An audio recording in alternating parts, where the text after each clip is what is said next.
Litigio sustantivo. El foro pensado para orientarte sobre tus obligaciones y derechos legales en la equidad de la ley.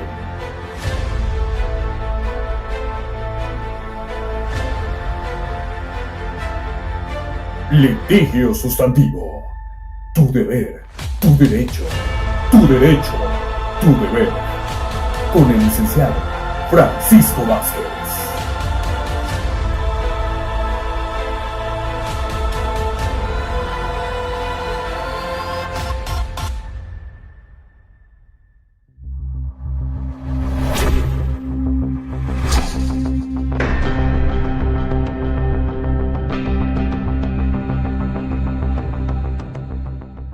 ¿Qué tal? ¿Cómo están? Bienvenidos a este espacio, litigio sustantivo, tu derecho, tu deber, tu deber, tu derecho. El espacio pensado para orientarte en la solución de tu problema, de tu conflicto jurídico. Vamos a hablar del otorgamiento de contrato de compraventa. ¿Lo has escuchado o te ha pasado? Debemos de entender que un contrato es perfecto con el solo consentimiento de las partes. Esto quiere decir que mientras exista un vendedor, un comprador, se pongan de acuerdo, el contrato existe. Una cosa es que esté firmado, que eso es una formalidad, mas sin en cambio el contrato existe y subsiste por el solo hecho del acuerdo de las partes. Entonces, como te podrás dar cuenta, estamos hablando de un contrato de compraventa, donde, punto número 1, tienes que tener cuidado, corroborar que la persona que te está vendiendo efectivamente es el propietario del inmueble, de la casa que tú vas a comprar. Porque muchas de las veces dicen, oye, te vendo, sí, pero fíjate que era de mi abuelito. ¿Tengo derechos hereditarios? No, arregla primero tu sucesión intestamentaria o testamentaria y después me vendes el inmueble. Como tal, contrato de compraventa. O muchas de las veces se dice, oye, es que es de mi esposo o de mi esposa. Sin en cambio, tenemos que analizar si está casado o casada bajo sociedad conyugal. Eso quiere decir que solamente es propietario o propietaria del 50% de la casa y el otro 50% es de el otro cónyuge. Por lo tanto, debemos tomar en cuenta esos puntos que te van a ayudar a que no caigas en un fraude, a que no caigas en un engaño. Otro punto importante cuando vas a comprar es que tienes que verificar que en el registro público el inmueble no tenga algún embargo, no tenga una pensión alimenticia que está embargado por ese concepto, que efectivamente sea actualmente el propietario, la persona que te lo está vendiendo. ¿Cómo vas a saber esto? Muchas de las veces nos vamos por la escritura, sí, pero la escritura puede ser de hace 20, 30 años, de hace 10 años. ¿Qué es lo más viable? Acude al registro público, solicita un certificado de libertad de gravamen. ¿Qué es libertad de gravamen? Que es decir, está libre de algún embargo, de algún gravamen que por embargo, que por pensión alimenticia tenga ese inmueble.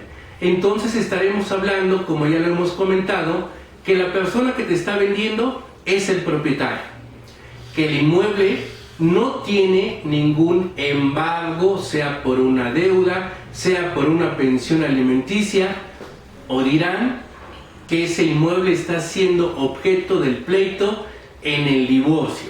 Entonces esos datos son muy importantes que tomes en cuenta. Una vez ello, ahora sí, me están vendiendo un inmueble que no tiene mayor problema o que no tiene ningún problema. ¿Cuál es el segundo paso? Identifica el inmueble que realmente tenga las condiciones de conservación que te lo están vendiendo. O ya ven que hemos escuchado, oye, es que fíjate que tiene mucha humedad. o fíjate que son paredes con tales características que son muy endebles. Entonces te sugiero, conoce el inmueble que vas a comprar. Una vez que tienes reunidos estos elementos, el siguiente paso es fijar el precio del bien inmueble que vas a comprar. ¿Cuál va a ser la forma de pago? Y todo eso en la formalidad. Si hay contrato, tienes que anotarlo. Si es un contrato verbal, es algo que tienes que ir fijando de manera muy clara y muy precisa. El monto del precio del inmueble, la forma de pago. Otro punto es la posesión, es decir, a partir de qué momento tú vas a estar ya haciendo uso de ese inmueble. Tiene que quedar claro. Regla general, cuando es contrato de compraventa lo celebramos y ya el comprador puede hacer uso de ese inmueble en forma inmediata, pero posterior a la celebración del contrato. Otro aspecto que debes tomar en cuenta, y lo sugiero, si es un inmueble que vas a comprar para ti, sin duda, tu nombre, todos tus generales.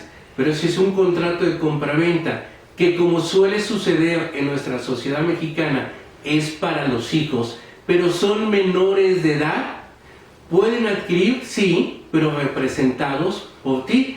Es decir, este inmueble lo compra el papá de nombre tal a favor de sus hijos, pero queda en representación de estos por la minoría el progenitor de tal nombre. También se puede hacer. Pero volvamos al otorgamiento del contrato de compraventa. Ya lo celebraste, ya pagaste. Que en esto del pago también hay que tener mucho cuidado. ¿A qué cuenta le vas a depositar? ¿Vas a hacer un recibo? Tienes que hacer un recibo del dinero que estás entregando, o mínimo dirían los abuelitos, en presencia de 2 testigos. Que ahora con lo digital, que ahora ya que el conocimiento ha ido avanzando, pues ya es muy difícil que sea un pago sin que recibas el comprobante correspondiente. Y si es un comprobante por escrito, ¿qué debe tener? Que recibí la cantidad de tal por concepto de pago parcial de la compraventa que se hizo respecto del inmueble. Es decir, debe tener todos esos elementos, toda esa información, que cualquier persona al leerlo diga, este es un pago parcial por concepto de la compraventa del inmueble ubicado en tal dirección, y que quien lo recibió fue tal persona que es el vendedor. Porque sucede que muchas de las veces pagamos los pagos parciales al hijo del vendedor, a la esposa del vendedor, al familiar del vendedor, o a veces a las personas que trabajan en la casa del vendedor. Y eso en un juicio no acredita que tú hubieras pagado ese precio de la casa. Por lo tanto, de esa manera, como te darás cuenta, vas obteniendo un contrato de compra-venta, sea verbal o sea por escrito en contrato privado, de la manera que asegures tu patrimonio. Luego entonces, si no hay contrato y no te quiere el vendedor firmar la escritura, ¿qué es lo que tienes que hacer?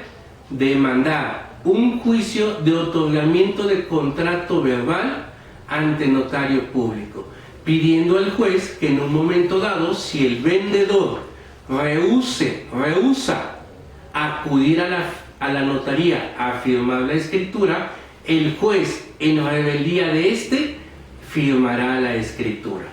Luego entonces, en un otorgamiento de contrato de compraventa, ¿qué necesitas? Punto número 1, acreditar que el inmueble está a nombre de la persona que refieres te lo vendió. Punto número 2, los puntos de cláusulas del contrato, la dirección del inmueble, el precio, que fue pagado el precio, que la posesión la tienes tú, y claro, cómo demuestras este contrato privado. Precisamente una de las pruebas de manera tradicional son los testigos. Pero en la actualidad ya los mensajes de texto, los WhatsApp y cualquier medio electrónico, correo electrónico, forma ya parte de una prueba para acreditar que efectivamente ese contrato se llevó a cabo, que se celebró el día, la hora, el lugar y bajo qué características, bajo qué elementos, bajo qué condiciones. Y de esa manera estarás obteniendo una sentencia favorable. Y se viene a mi mente cuando hablamos de contratos, ¿quién no ha escuchado, y más ahí en el mundo del espectáculo, de que, oye, fulanito y fulanita, ambos cantantes o artistas, ya están llegando ahí a una posible boda y ya dieron este obsequio que generalmente es un anillo? ¿Qué es lo que está sucediendo ahí? Oye, es un contrato. ¿Quién tiene derecho? ¿El hombre? ¿La mujer? En el mundo del espectáculo, vaya, se dan muchos aspectos. ¿Qué es lo que tendríamos que analizar? Y generalmente todos lo sabemos, muchas de las veces pueden ser aspectos publicitarios, aspectos de mercadotecnia. Habría que checar si esos dos artistas no hicieron previamente a todo este escenario algún acuerdo en donde generalmente ellos lo hacen por escrito, sí lo hacen por escrito, y habría que estar a lo que diga ese convenio, ese acuerdo. Generalmente cuando hablamos de noviazgo y que no se cumple la boda, se hablaba de los famosos esponsales, donde si el varón generalmente llevaba varios años de noviazgo, pero ya había planes de boda, y por la razón que sea, el novio decía, oye, ya no hay boda, entonces tradicionalmente la mujer, porque así era la ideología, tenía el derecho de demandar al novio el daño moral. ¿Por qué? Porque incluso ya estaban corridas las invitaciones, ya había una fecha, por supuesto, para la boda, y el novio ya no cumplió. Entonces sí, la mujer tenía el derecho de reclamarle el daño moral, todos esos daños que ella había sufrido como consecuencia del ya no cumplimiento del matrimonio. Ese aspecto de los esponsales ha ido desapareciendo. En Puebla desde hace muchos años ya no existe, existía en Tlaxcala, solo que ahora con la visión de la igualdad y la equidad entre hombre y mujer, son figuras jurídicas que han ido desapareciendo. Pero que bueno, en el mundo del espectáculo estaríamos a ese convenio, y quien no ha caído, ha visto en los medios de comunicación esas problemáticas. ¿Y por qué viene a colación? Precisamente por el otorgamiento de contrato verbal puede ser de compraventa, como ya lo explicamos hace un momento, puede ser un contrato de arrendamiento. ¿Quién no está viviendo, está rentando una casa, habitación, un local, y no existe contrato, pero pagas una renta, pero sabes que es por un año, pero sabes que es para casa, habitación o para local comercial? Entonces, para finalizar y puntualizar, un contrato es perfecto con el solo consentimiento de las partes. La ley dice que tratándose de inmuebles se haga por escrito, pero eso es una formalidad. No quiere decir que si no celebré por escrito el contrato no exista. No, el contrato sí existe. Pues amigos, esto sería la información que les estaríamos proporcionando en este tu canal, Litigio Sustantivo, tu derecho, tu deber, tu deber, tu derecho. El espacio pensado para orientarte en la solución de tu conflicto, de tu problemática jurídica. Porque precisamente la finalidad de este canal es llevarte información, llevarte una orientación cierta, apegada a la ley, y sobre todo los problemas más cotidianos que nuestra sociedad vive. Por eso te invitamos a que nos sigas, a que le des like al programa, a que te suscribas, pero también la puerta está abierta para que si tú quieres compartir información de lo que haces, estamos abiertos, porque de esta manera iremos formando conjuntamente una cultura jurídica, y a su vez estaremos formando una sociedad de paz, porque el respeto, el ejercicio de tu derecho, tu deber, tu derecho es importante. Nos vemos a la siguiente.